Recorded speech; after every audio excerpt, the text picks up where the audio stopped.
Stay tuned for tonight's adventure with the Fat Man. Okay, here we go. Good morning, good afternoon, good evening, whatever time of day it is. I hope it's good to be where you are because I'm really excited to be here today. My name is Baltimore Fats, and this is None for Me, thanks. Yeah. Okay, guys, have fun. So I personally have held what's considered these days to be an anti-vax viewpoint for a very long time, like decades even. I mean, going back into my early 20s, maybe even late teens. And it's cost me a few friendships along the way, but that's often the cost of a principled belief, right? And amazingly, this topic hasn't come up for me very much in any significant way during this whole pandemic, a couple of times, you know? And if it does come up, I generally tell people that I'm in the control group, or depending on the crowd, I might joke that I identify as vaccinated, you know, which has gotten a few eye rolls from some millennials who just didn't seem to get the joke, which is funnier to me than even the joke itself, right? How do they not get that? In this identity politics world, right? But, you know, no one really wants to engage in any sort of real conversation about it, right? But if someone were to ask me straight up, you know, say something like, "Hey, fat man, why are you against the idea of vaccination?" And I'm not talking about mandated vaccination the way they're pushing for it now. But that would be a different argument altogether, and one that may start and end with the belief in the sovereignty of my own body, right? I don't know. Hey, but I'm talking about just vaccinations in general here, and industrialized medicine and the concept of better living through chemistry, right? That's what we're talking about here, right? And the first thing that I would say is that I don't trust them, right? But before we go any further, I want to stress that this has nothing to do with trusting the science, in quotes, right? And that's where so many people get it wrong when they talk about science denial, right? Science is a tool. That's all it is, right? The hammer and the saw never built a house, right? The concept of science is one of an objective system of observation, experimentation, and reporting. That's it. That's all science is, right? Anything beyond the observable laws of nature, you know, and science, in quotes, is only as trustworthy as those purveying it, you know, or those peddling it, as the case may be, right? So it's not the science that I don't trust. It's the scientist and their employers. In this cult of personality madhouse of a society we live in today, it's not surprising that people... Thank you for agreeing with that. It's not surprising that people have confused the two, right? But that's what's happened. When people say they trust the science, they don't realize that, in fact, they're not trusting the science at all. They're trusting the people that told them the science. And so who tells us about the science of vaccines? Why, it's the manufacturers of vaccines, of course, right? That's the pharmaceutical companies. And let's just click out of this here. Right, here we go with some pharmaceutical company logos. Right, and so we're going to use Pfizer, right? Because it's the easiest, right? We'll go to the Pfizer wiki here.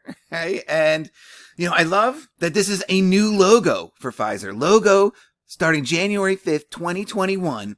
Right, and first looking at this, I was like, oh, is that like a weird 6's9 thing? No, but what that is, it's an hourglass. Look at that hourglass sitting right in there. You know, and I've talked about the symbolism of the hourglass in one of the arches videos, because the hourglass is all over those arches that I looked at back in the day, right? You know, and the symbolism shouldn't be lost. It's Masonic. It's esoteric symbolism. What is Pfizer saying with this hourglass in its logo? Who is time running out for? Is that if that's even what it's supposed to mean? You know, but an hourglass is a measure of time, right? And so interesting. That's a very recent logo change for them, right? All right, so beyond Pfizer's history, which I'm sure will be a great topic for another video on a different day, right? But, you know, Pfizer is a corporation. Pfizer Incorporated. And Pfizer does very well for itself, right? It's bringing in billions of dollars in revenue a year. Right? But does that alone make them a trustworthy company? Right? That they're successful? Right? Do they have the best interests of the population as their mission statement? You know? Right? It has to be the oldest joke in the age of modern medicine that the pharmaceutical industry isn't interested in curing anything, right? From cancer to the common cold, right? Because curing things literally kills your customer base. Right? There's no money in a cure, right? It doesn't or shouldn't take a rocket scientist to see the correlation, right? Because Pfizer is a corporation, right? So what's a corporation? A corporation is a legal entity that is separate and distinct from its owners. All right? Corporations enjoy most of the rights and responsibilities that individuals possess. right? They can enter contracts, loan and borrow money, sue and be sued, hire employees, and I guess fire employees, right? Own assets and pay taxes. Some refer to it as a legal person. And so what's a corporation's job? This legal person. A corporation, all corporations are in the business to earn a profit. Corporations are responsible for increasing profits to maximize those of their shareholders. So it's not Big Pharma's job, it's not Pfizer's job to cure anything, right? But it's their job to comfort and to relieve, right? And to be there the next time you need them, right? Great. That's an awesome business model for Big Pharma, right? Go Big Pharma, right? But it's not a business model that I'm particularly fond of personally, right? Because it's one that's wide open for exploitation, right? Just take a look at this recent spending analysis here. All right, so we had this article here from pharmacychecker.com, because everything needs to be checked, right? And it says, do pharmaceutical companies spend more on marketing than research and development? Right, and this was published on July 24th, 2020, and updated April 28th, 2021. So, not all that long ago, right? And it says that Pharmacy Checker analyzed the 2019 financial reports of 5 of the industry's biggest names, illustrated in the table below. In all 5 cases, the companies spent more on marketing and sales than they did on research and development. More on marketing and sales. And it says, additionally, every company's spending on research and development has increased only incrementally year over year. But year over year, each mega drug company has seen a vast increase in revenue. Right? And so here we go, right? They just have these top 5.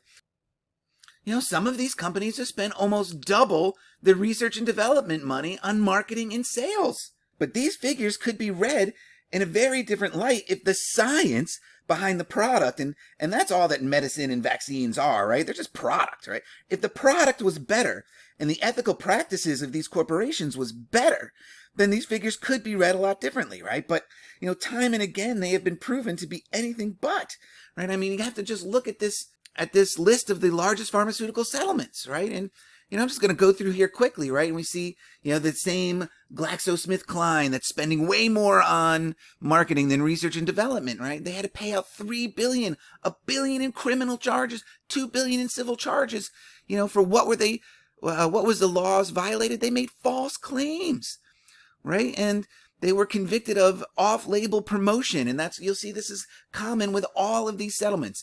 Pfizer, off-label thank you, right?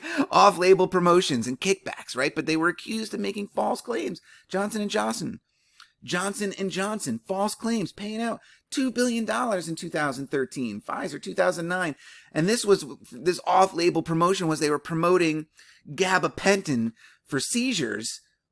They created this drug gabapentin for seizures, but they were marketing it for pain and other things. And it turned out to be a disaster.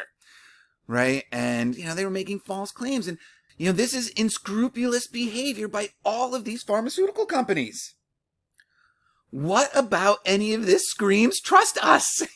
Trust AstraZeneca, right? They make false claims and off-label promotions. They had to pay out $520 million in 2010. How is it not reasonable that someone could look at this list of payoffs, right, and think to themselves that, I don't trust them. Right?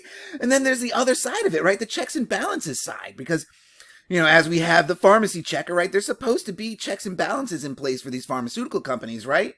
And that's the government, right? What could be a more appropriate job for the government than to be that checks and balances for the pharmaceutical industry to make sure that they don't take advantage of its citizenry, right? That seems like a perfect job for the government, right? But oh no. And we have this comprehensive list of class action lawsuits for dangerous drugs and defective medical devices, right? Every single one of these drugs and devices had to go through the FDA, and they had some form of approval, partial or otherwise, right? This list is endless. It is absolutely endless, all these class action lawsuits that involve the Food and Drug Administration, right? The checks and balances against these big pharmaceutical companies. They have our backs, right? No. Right, but after looking at these lists, if you don't start to question whether or not these organizations have your best interests at heart, I don't know what to tell you, right? But, with this track record, it seems completely reasonable to not trust anything that Big Pharma and the FDA have to say about these things, right? Right, and you have to keep in mind that the FDA is what's responsible for the thalidomide fiasco, right? And these poor souls that had to deal with this for no reason, right? I mean, they just didn't follow the science through, and that's the thing. It's so often they say, they're just following the science, but are they? Because lest we forget here that talcum powder now causes cancer. Something that's been in daily use for 120 or more years? They're just finding this out now. Yet they want you to trust that these vaccines that they whipped up in a lab in just a couple of months, may not have any long-term ramifications when they didn't see talcum powder coming. I mean, I don't know. It just seems reasonable to suspect and to not trust or not want to put into your body these things given this information that is freely out there, right? It doesn't seem like it should be such a big deal to question this stuff. Right? Especially when you know about this, and this is a very real thing, right? And this is one of the ways that, the pharmaceutical companies and other industries and other scientific industries get by organizations like the FDA and the general public, right? They use something called publication bias, right? Publication bias in evidence-based medicine. This is a very real thing that exists, right? It is the most effective weapon in the arsenal of the scientists, right? There's no doubt about it. Right? The very fact that publication bias exists is reason enough to question science, quote unquote. I mean, how do we know if any scientific study or peer-reviewed paper was published with bias unless the publisher was caught? I mean, we would have no idea. The scientific community and its subsets here, medicine and microbiology and what have you, right? They have vested interests in the publication of their findings, right? The vested interest, of course, is of their employers, right? The evidence is there. Publication bias exists, right? How do we know? Right? If you wish to trust the people in the organizations that have repeatedly lied to you, go right ahead. Right? That is your prerogative. If you want to trust the vaccine that Pfizer itself says is under-tested, right? And this is Pfizer's own fact, right? The fact sheet for recipients and caregivers from Pfizer. It says, it is an unapproved vaccine that may prevent COVID-19. May. Not that it does, right? It may. Right? And as we're seeing, so many people who've gotten the vaccine are now testing positive, right? And it goes on to give a list of the ingredients that's in it and everything. But then down here, it says, where is it? And so it says here again that it's an unapproved vaccine and that in clinical trials, approximately 23,000 individuals 12 years of age and older had received at least one dose. Right? I mean, 23,000 people, that is a very small sampling size and a very short period of testing for this thing before they unleash it into the world. So, I mean, Pfizer itself is telling you that it's unapproved and that it had a very small test rate. I mean, if you want to trust that, go right ahead. But this exists for a reason. And this is the National Vaccine Injury Compensation Program. Right? And it's not because, and this thing exists not because vaccines are safe, right? But because they've been known to adversely affect people. There is an inherent risk in taking a vaccine, right? And this compensation fund proves that, right? And though people do point to the relatively low number of settlements as an indicator of vaccine safety, but in this every life matters landscape in which we live, we may want to take notice of what the CDC has to say, about the selected adverse events reported after COVID-19 vaccination, right? This is the CDC. And it says down here, all right, but here we go with the reports of death after COVID-19 vaccination, right? They say it's rare. 346 million doses of COVID-19 vaccines have been administered in the United States, right? But through August, from December 14th to August 2nd, right? But during this time, they've received 6,490 reports of death. That's 6,500 reports of death in 9 months. That is unbelievable. That is more than the combined total of COVID deaths in 6 states: Hawaii, Washington, D.C., Wyoming, Maine, Alaska, and New Hampshire, right? Those combined COVID deaths come to 5,161. If you want to throw in North Dakota here at 1,500 or almost 1,600 deaths, right, that brings that total up to 6,735. Right? So if the CDC has received reports of 6,500 deaths, right? So that means that the vaccine has killed almost as many people as COVID has in 7 combined states in the US in this time.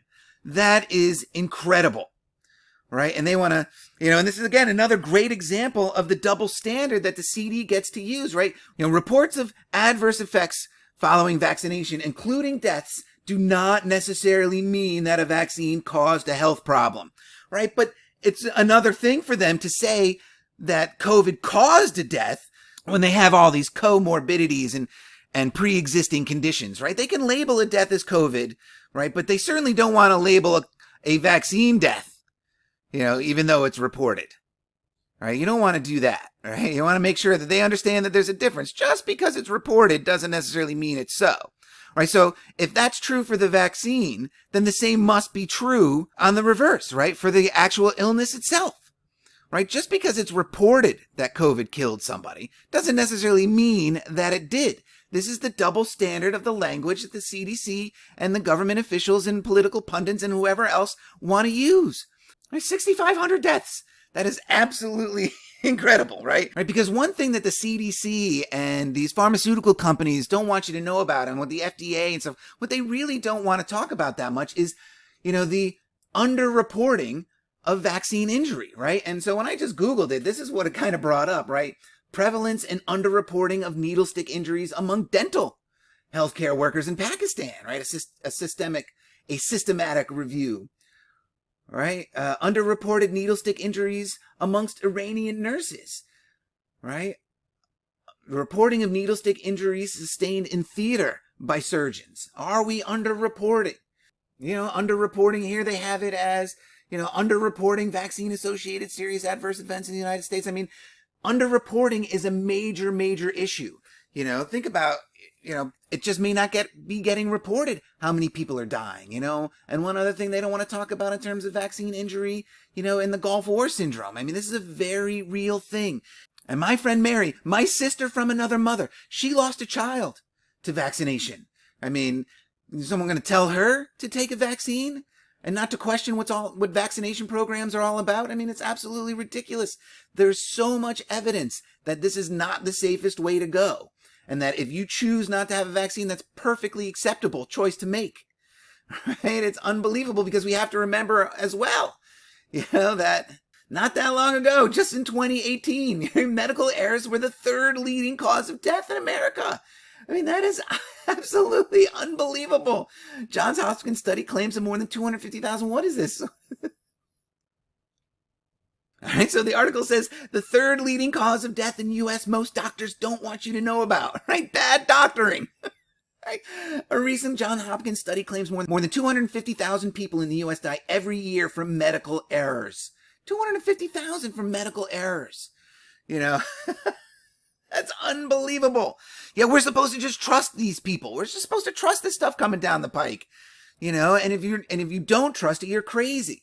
I say it the other way. I say you're crazy to trust them. There's plenty of reason not to trust these people.